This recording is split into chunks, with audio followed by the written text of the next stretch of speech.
So I'm Simi Malhotra. I'm a professor of English at Jamia, Millia, Islamia. I'm also the current director of the Center for Northeast Studies and Policy Research at Jamia. As far as the Center for Northeast Studies and Policy Research in Jamia is concerned, this was set up in 2012, and currently, as it stands now, we run an MPhil PhD program in Northeast Studies, where we offer interdisciplinary courses in political science, sociology, literature, culture, folk systems, and such things.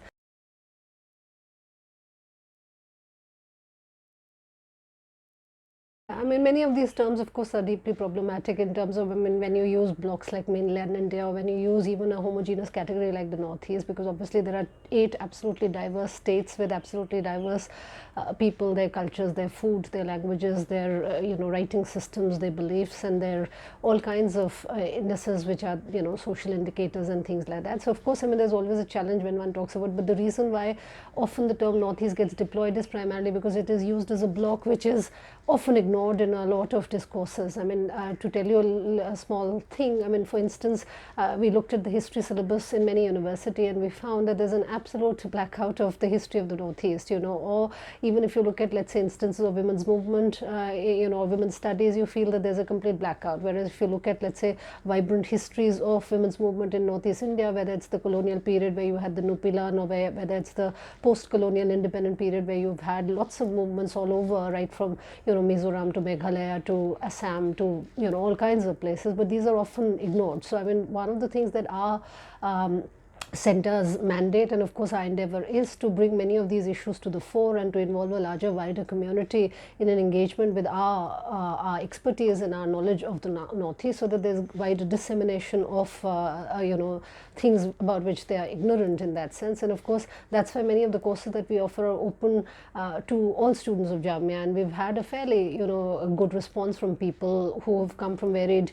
courses who want to really know about the Northeast, but because these courses are not really offered in their own mainstream departments in that sense, so our center really becomes a niche where we have been able to pull together a lot of research and academic output of people who've thought and ideated and who've brought together books and things like that, and we've turned it into courses so that students can get to know about it, and then if they have any research interest in the area, they can carry it forward as part of research that they would conduct at an MPhil or PhD level. So.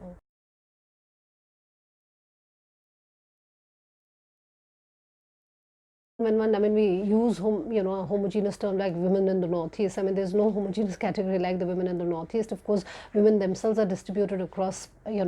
different grids of power in terms of class, in terms of position, in terms of access to cultural resources, in terms of what kind of property rights do they enjoy in different systems, etc., etc. And of course, since you've talked about matrilineal is of course not the only mode of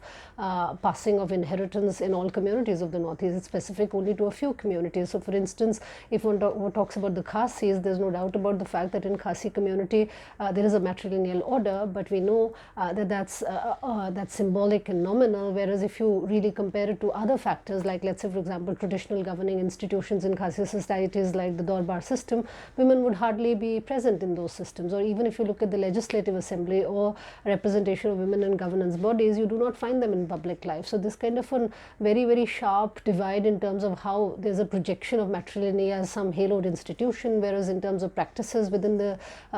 social communities, or in terms of even the status that they enjoy in terms of their representation in public life, one sees that there are those very, very glaring kind of problems which exist. And so therefore, I'm not very sure whether matrilineal can be an umbrella term which can really obfuscate some of the very, very serious issues of sexual abuse or domestic violence, of all kinds of discrimination, all kind of possibilities of them not getting enough opportunities to work or to education. So all those things are very, very real, even to matrilineal societies, and we can't really ignore them or brush them under the carpet under the ruse of this haloed institution of matrilineal. So.